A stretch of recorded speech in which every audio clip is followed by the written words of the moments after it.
ويهي أحال جبري ما إليه بيلوكيم لسايت الفها كذا بحالا أجزاء أما قبل بدشين فتنوا إلاري فتنوا من مالتنا اليوم أجزاء أمنا كيسو ليش دمنو فتنوا يمشيلو مالتنا دمنو فتنوا رزقو يسوليج يم يدرجون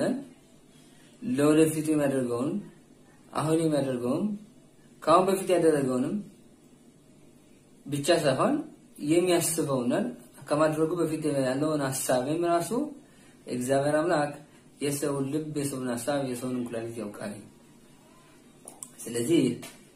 فتنا على سوليج نونجي إجزاء ندخل فتنون شاري مالتهم عند سو ليلا سوون اللي فتلون ينشالي مكنتم يالون عقم يالون اوقت لما وق يحل لما ردات يحل سنت هي سويه هي عقمنا حيل ان تمرت اوقت አለው በማለት ተማሪም ልጅ ተማሪ ማለት ነው አስተማሪው ፈትነዋል አስተማሪ ተማሪዎችን ሲፈትናቸው በአጠቃላይ ካሉ ተማሪዎች ማለት ነው ማን ነው በደረጃው ከፍ ያለ በቁጥ ከፍ ያለ ትምህርቱን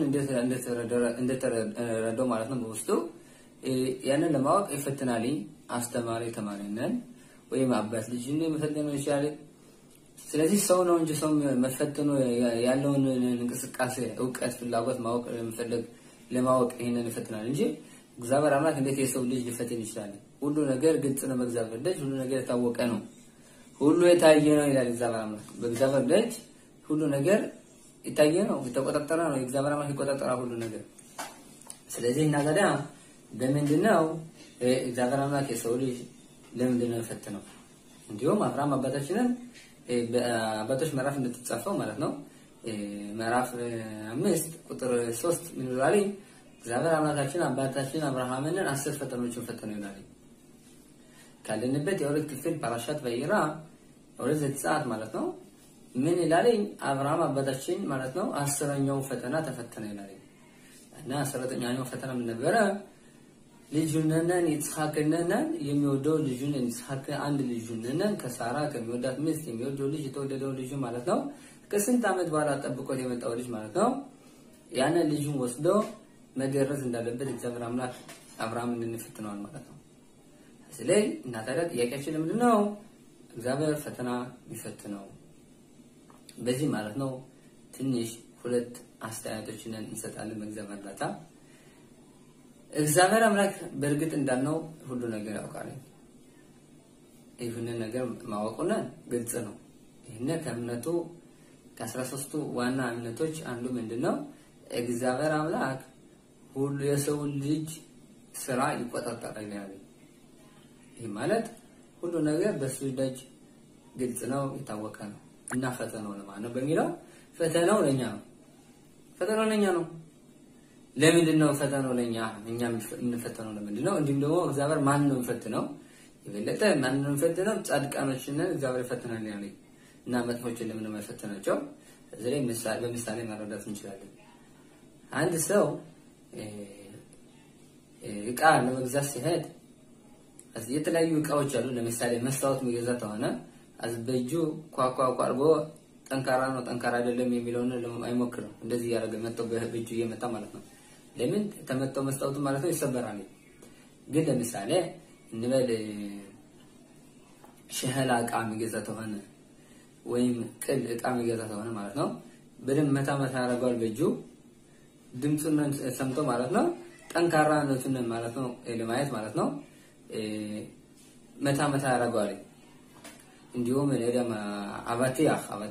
ብልጭቅ ማለት ነው ሐባብ ሲገዙ አብዛኛው ጊዜ መታ እናረጋለን ውስጡ ያለውን እንትን ለማየት ማለት ነው እቃው ጠንካራ መሆን አለመሆኑ አዝ መታ እናረጋቸው እቃዎች ማለት ነው የተወሰኑ ናቸው ያን እነዛንም መታቸው ተመታናቸው በኋላ ይችላልላቸው ለመቋቋም ማለት ነው ማለትም አይሰበሩም በተሉ ልክ እንዳልነው መስታወት እንደዚህ አይነት ነገሮች ለምሳሌ ብንመታቸው ወዲያው ነው ይሰበሩ ስለዚህ ያንን ኮፍኮፍ እናረጋቸው ተመዘጦችን በፊት ስለዚህ እግዚአብሔር አምላክ ለምንድነው ይበልጥ ጻድቃኖችን የሚፈትናቸው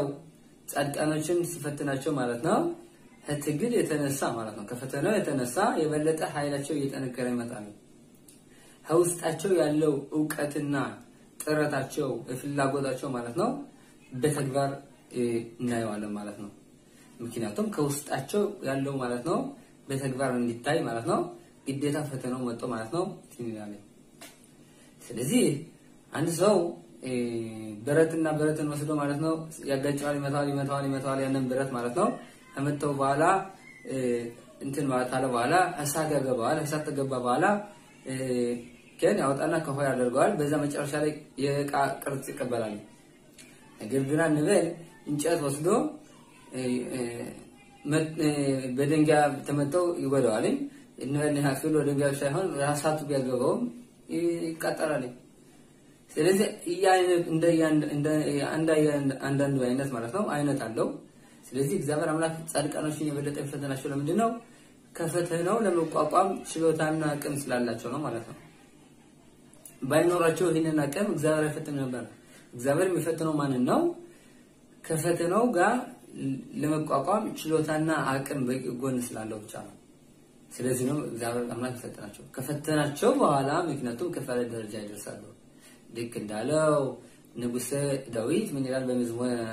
በመዝሙረ ተኤሊ ምን ይላል በመዝሙረ ዳዊት ምን ይላል ንጉስ ዳዊት